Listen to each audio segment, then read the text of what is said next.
What's good with YouTube? Y'all already know Big Flocka with a convict's perspective, and I'm gonna slide on through with a whole lot of energy. Please hit that like, subscribe, comment, do all those things to help support your boy, and hit that bell notification for future fire content.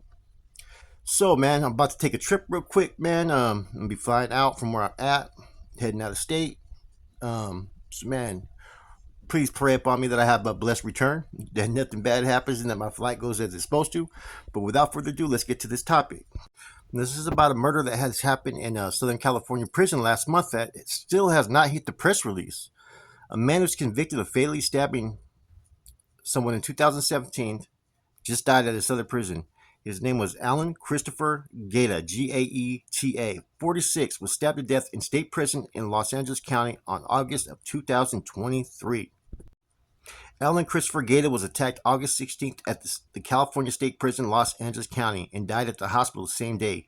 The county medical examiner's office confirmed he died of stab wound in the neck. The California Department of Corrections Rehabilitation told this news organization that another inmate at the facility, Michael Lloyd Clark, 54, that he is allegedly to be the one who committed the stabbing, presumably with a homemade knife that was recovered nearby.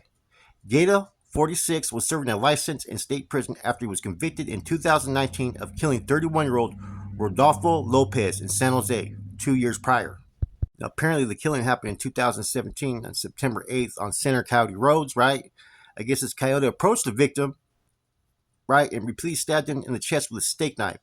He then ran off, and Lopez staggered toward his wife, who was waiting nearby, and then collapsed.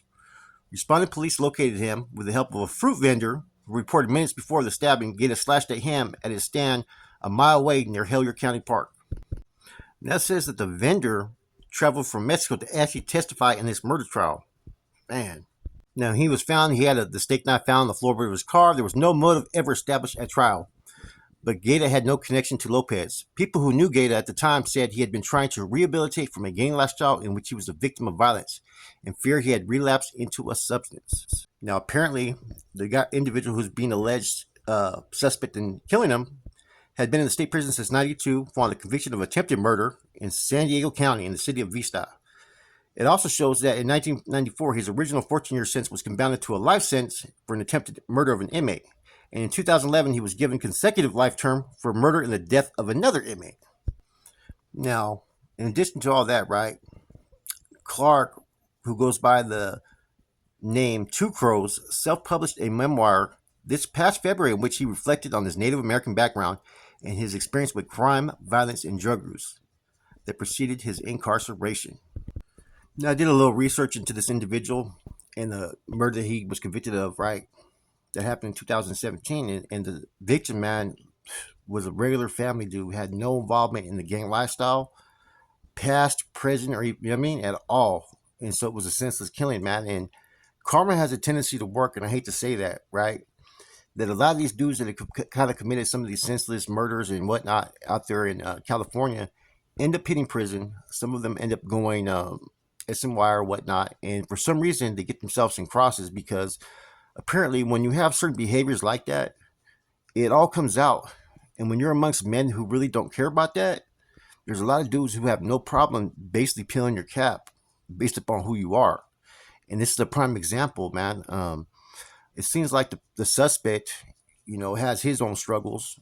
I'm not saying that he did it, but this is who they suspected of it.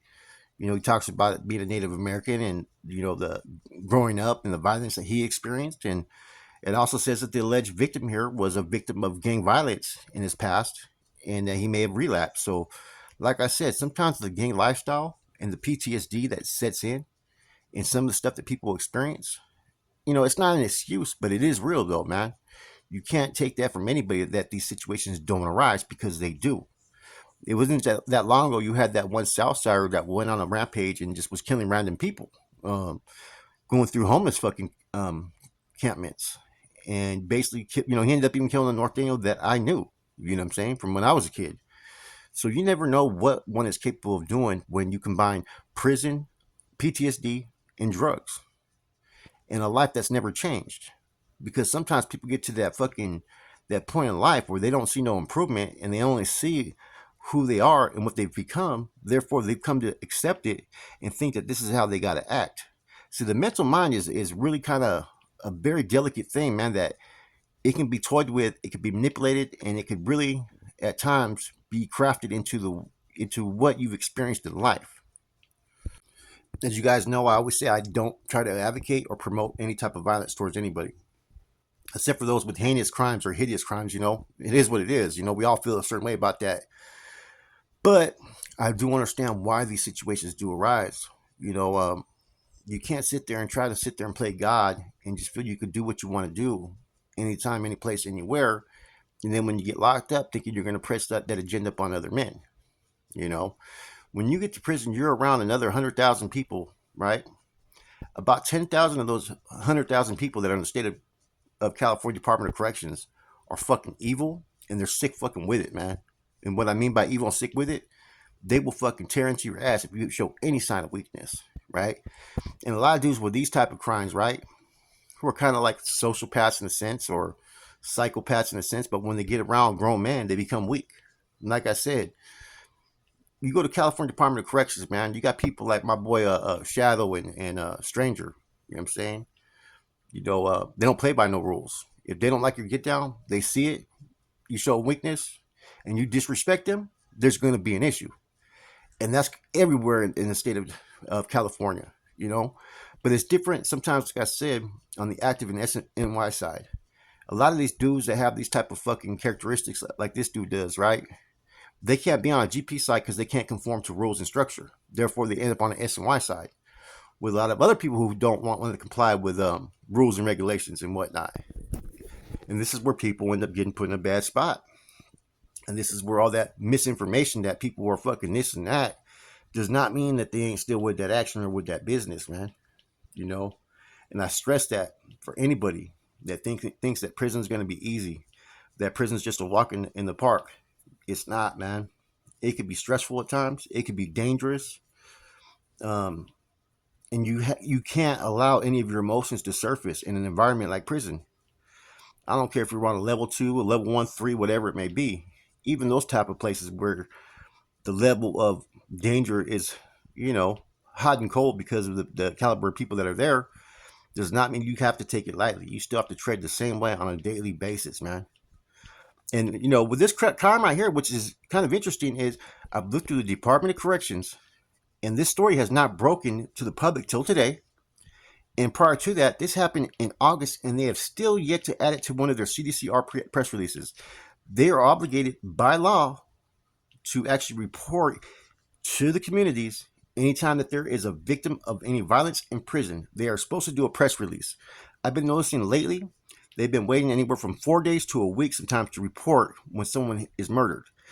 This case right here happened August 16th, and it's barely being reported to the public today. Now, I still don't know if this was on a SNY side or a GP side. It did happen in Lancaster. I'm going to presume from what I'm seeing in some of the articles and some of the stuff that I read about this individual, but it probably happened on the SNY side.